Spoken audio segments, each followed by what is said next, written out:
Hi, welcome to Ammu Semi Kitchen.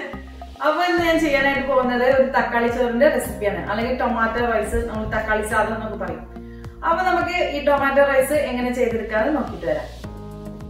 this tomato rice ingredients. I will ponnita ചോറാണ് ഞാൻ എടുത്തിട്ടുണ്ട് നമ്മൾ സാധാരണ ചോറ് വെക്കുന്ന അരിയാണ് ഞാൻ എടുത്തിട്ടുള്ളത് ഈ കപ്പിൽ 2 കപ്പാണ് ഞാൻ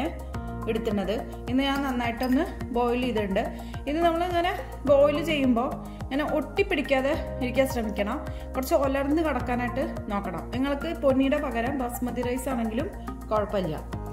പിന്നെ അതിലേക്ക് വേണ്ട മസാലയ്ക്ക് വേണ്ടിയിട്ട് ഞാൻ പറയാം ഒരു വലിയ ഉള്ളി ഞാൻ ഇങ്ങനെ നൈസ് ആയിട്ട് കട്ട് ചെയ്തെടുത്തിട്ടുണ്ട് ഒരു വലിയ ഉള്ളിക്ക് 3 തക്കാളിയാണ് കണക്ക് പിന്നെ ഞാൻ അരിഞ്ഞു വെച്ചിരുന്നത് 3 തക്കാളി എടുത്തു വെച്ചിട്ടുണ്ട് അത് ഞാൻ നന്നായിട്ട് മീഡിയം സൈസിൽ കട്ട് ചെയ്തെടുത്തിട്ടുണ്ട് 1 ടീസ്പൂൺ ഇഞ്ചി വെളുത്തുള്ളിയും പച്ചമുളകും പേസ്റ്റ് എടുത്തിട്ടുണ്ട് പച്ചമുളക് നിങ്ങൾക്ക് പേസ്റ്റ് വേണ്ടെന്നുണ്ടെങ്കിൽ ഗ്രീൻ ചില്ലി അരിഞ്ഞിട്ടാലും മതി കുഴപ്പമില്ല പിന്നെ വേണ്ട പൊടികളാണ് 1/2 ടീസ്പൂണോളം മഞ്ഞൾപ്പൊടി 1 ടീസ്പൂൺ മുളക് പൊടി പിന്നെ 1 ടീസ്പൂണോളം ഗരം മസാല എടുത്തിട്ടുണ്ട് നിങ്ങൾക്ക് ഗരം മസാല വേണമെന്നില്ല നിങ്ങൾക്ക് ചേർക്കണമെന്നില്ല ഇത് ഇട്ട് കഴിഞ്ഞാൽ കുറച്ചുകൂടി സ്മെല്ല് ഉണ്ടാവും നമുക്ക് നല്ലൊരു ഫ്ലേവർ കിട്ടാനാണ് ഞാനത് ചേർത്ത് പിന്നെ നമുക്ക് വേണ്ടത് മല്ലിച്ചപ്പ് ഞാൻ എടുത്തിട്ടുണ്ട് കറിവേപ്പില നിങ്ങൾക്ക് എടുക്കാം രണ്ടെടുത്താലും കുഴപ്പമില്ല പിന്നെ നമുക്ക് താളിച്ചിടാനാണ് 1/2 ടീസ്പൂണോളം കടുകും ഉഴുന്നുപരിപ്പും വറ്റൽമുളകും അപ്പോൾ നമുക്ക് ഇത്രയും ഇൻഗ്രീഡിയൻസ് വെച്ചിട്ട് നമുക്ക് ഈ തക്കാളി ചോറ് എങ്ങനെ ചെയ്തെടുക്കാമെന്ന് നോക്കാം അപ്പോൾ ഞാനൊരു പാൻ എടുത്ത് വെച്ചിട്ടുണ്ട് അതിലേക്ക് ഞാൻ കുറച്ച് എണ്ണ ഒഴിച്ചു കൊടുത്തിട്ടുണ്ട് ഈ എണ്ണ ചൂടായി വന്നതിലേക്ക് നമുക്കത് കടുകും അത് ഇട്ട് കൊടുക്കാം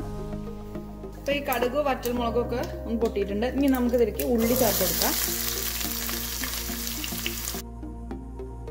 ഉള്ളി നന്നായിട്ട് വാടാൻ ഞാൻ കുറച്ച് ഉപ്പ് ചേർത്ത് കൊടുക്കുന്നുണ്ട്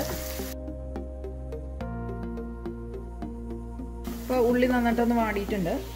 ഇനി ഇതിലേക്ക് നമുക്ക് ഇഞ്ചി വെളുത്തുള്ളിയും പച്ചമുളകിൻ്റെയും പേസ്റ്റ് ഇട്ട് കൊടുക്കാം പച്ചമുളക് നിങ്ങളുടെ കയ്യിൽ പേസ്റ്റ്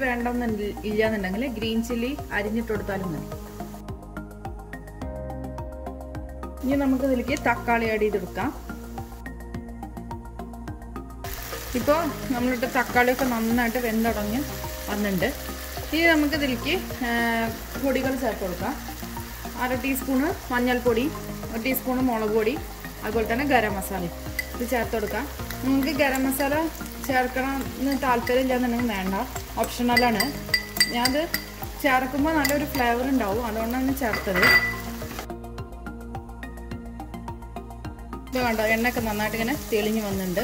ഇനി ഇതിലേക്ക് ഞങ്ങൾ കുറച്ച് ഇതിലേക്ക് മല്ലി ഒന്ന് ചേർത്ത് കൊടുക്കാം ഇനി ഈ സമയത്ത് ഇത് ഇളക്കിയിട്ട് നമുക്ക് ഇതിലേക്ക് ഉപ്പുണ്ടോ നോക്കണം ഇപ്പോൾ നമ്മളെ ഈ മിക്സ് റെഡി ആയിട്ടുണ്ട് ഇനി നമുക്കിതിലേക്ക് ചോറ് ഇടാം ഇതൊന്ന് ആദ്യത്തേതൊന്ന് ഇളക്കി കൊടുക്കാം കുറച്ചും കൂടി ഇട്ട് കൊടുക്കാം അത് ഫുള്ളായിട്ട് ഇട്ട് കൊടുക്കാം ഇനി നമുക്കിത് നന്നായിട്ട് ഒന്ന് ഇളക്കിയെടുക്കാം ഇവ നന്നായിട്ട് ഞാൻ മിക്സ് ചെയ്തിട്ടുണ്ട് അപ്പോൾ ഇത്രേ ഉള്ളൂ നമ്മളെ തക്കാളി ചോറ് റെഡി ആയിട്ടുണ്ട് ലാസ്റ്റ് നമുക്ക് ഇതിലേക്ക് കുറച്ചുകൂടി ഒന്ന് മല്ലിച്ചിപ്പ് ഒന്നിട്ട് കൊടുക്കാം അപ്പോൾ നമ്മളുടെ ടേസ്റ്റ് ആയിട്ടുള്ള തക്കാളി ചോറ് റെഡി ആയിട്ടുണ്ട് ഇനി നമുക്കിത് സർവിങ് പ്ലേറ്റിലേക്ക് മാറ്റാം അപ്പോൾ ഈസി ആയിട്ടുള്ള തക്കാളി ചോറ് ഇവിടെ റെഡി ആയിട്ടുണ്ട് അപ്പോൾ നിങ്ങളിത് തീർച്ചയായിട്ടും ട്രൈ ചെയ്തിട്ട് ഫീഡ്ബാക്ക് പറയൂ അപ്പോൾ എൻ്റെ ചാനൽ ആദ്യമായിട്ട് കാണുന്നവരാണെങ്കിൽ സബ്സ്ക്രൈബ് ചെയ്യാനും ലൈക്ക് ചെയ്യാനും കമൻറ്റ് ചെയ്യാനൊന്നും മറക്കരുത് അപ്പോൾ അടുത്ത നല്ലൊരു വീഡിയോ ആയിട്ട് കാണുന്നവർക്ക് bye thank you for watching Ammu semi kitchen